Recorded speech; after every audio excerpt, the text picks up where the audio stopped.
दोस्तों नमस्ते। आज हम हैं त्रिवेणी धाम में, रामपुर धमावा, कौशाम्बी।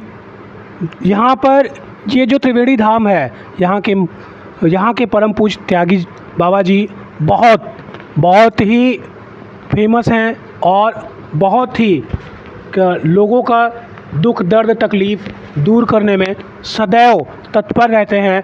आपके पास भारत भर से लोग आते हैं और अपने तमाम दर्दों से मुक्ति पाते हैं, तमाम दुख तकलीफ़ों से मुक्ति पाते हैं। महाराज जी पिछले 35 वर्षों से इसी धाम में रह रहे हैं और आज हम इनके पास आ कर के इनसे पर्यावरण की जब बातें की तो महाराज जी की तरफ से हमें बहुत सा ज्ञान प्राप्त हुआ। उसी ज्ञान का कुछ अंश हम आप सब लोगों तक पहुंचाना चाहते हैं। महाराज जी बहुत बहुत प्रणाम। और चाहेंगे कि आप हमारे लोगों को कुछ ऐसा बताइए कि वो वृक्ष न कभू भक्ष सके सद नतई न संचय नीर अपरमारथ के कारणे साधुन धरा शरीर। ये तीन हमारे लिए उपदेशप्रद हैं। चाहे वृक्ष हो, चाहे नदी हो, चाहे संत हो, अपने लिए कुछ नहीं करते, दूसरों के लिए ही करते हैं। वृक्ष को ले लीजिए, वृक्ष अपने लिए न फलता है न फूलता है, न लकड़ी अपने लिए न छाया, दूसरों के लिए ही देता है। इस तरह संत भी हैं, दूसरों के लिए ही उनका जीवन बीतता है, दूसरों की सेवा के लिए, दूसरों के मार्गदर्शन के लिए। संत लोगों का ये स्वभाव होता है, सरल स्वभाव न मन कुटलाई, यथालाभ संतोष सदाई।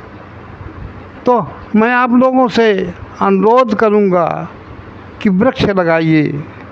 कैसे वृक्ष लगाइए? फल फूल वाले वृक्ष लगाइए, क्योंकि वृक्ष में कितने जीव पलते हैं और पर्यावरण के लिए वृक्ष बहुत आवश्यक है, क्योंकि जहाँ वृक्ष होते हैं वहाँ बारिश भी अधिक होती है, वहाँ की पृथ्वी क्षरण नहीं होती है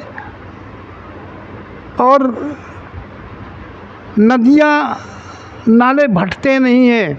वृक्ष से जब जल ऊपर से गिरता है तो वह सीधे वृक्ष में आता है, वृक्ष से जब नीचे गिरता है तो वृक्ष का कटान रुक जाता है। तो नदियाँ नाले भी गहरे होते हैं। आज जो हम वृक्षों को कटा रहे हैं, चाहे सरकार के द्वारा चाहे अपने द्वारा काट रहे हैं, इससे अपनी क्षति कर रहे हैं। प्रदूषण बढ़ रहा है, हर तरह से प्रदूषण बढ़ रहा है। चाहे आप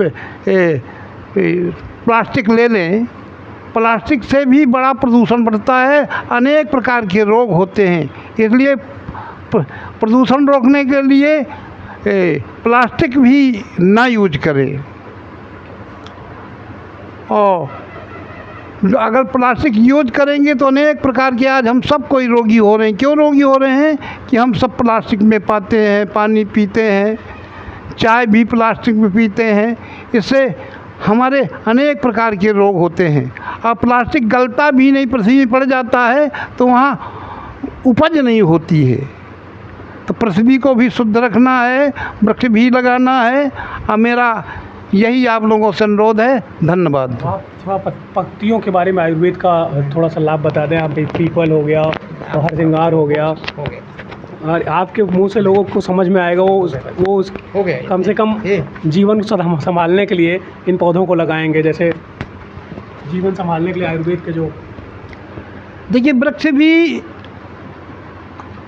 से ही आयुर्वेद चला है, वृक्ष ही औषधियाँ हैं। जैसे हरसिंगार है, हरसिंगार हर मर्ज की दवा है। मीठी नींबी है, इससे जो हमारे शरीर में पीड़ा होती है उससे शमन होती है।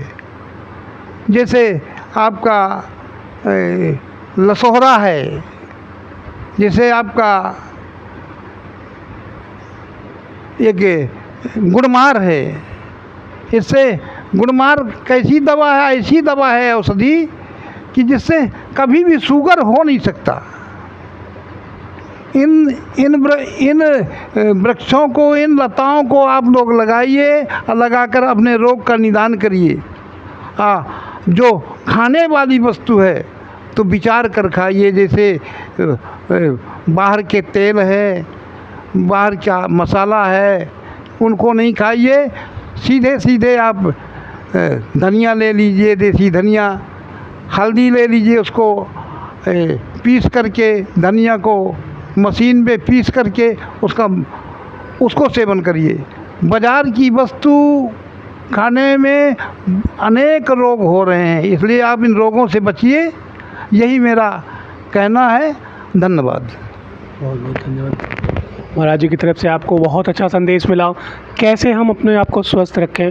पौधे हमारे औषधि गुण रखते हैं, इन पौधों को औषधि के रूप में हमें लेना है। हम महाराज जी से बहुत कुछ पूछना चाहते थे, पर अभी महाराज जी फिर कभी बात करेंगे इस पर। पीपल, किस तरह से पीपल एक औषधि पौधा है, पीपल के पत्तियों का हम क्यों सेवन करें, इन सब पर बात हम करेंगे फिर से किसी दिन। जय हिंद, जय भारत।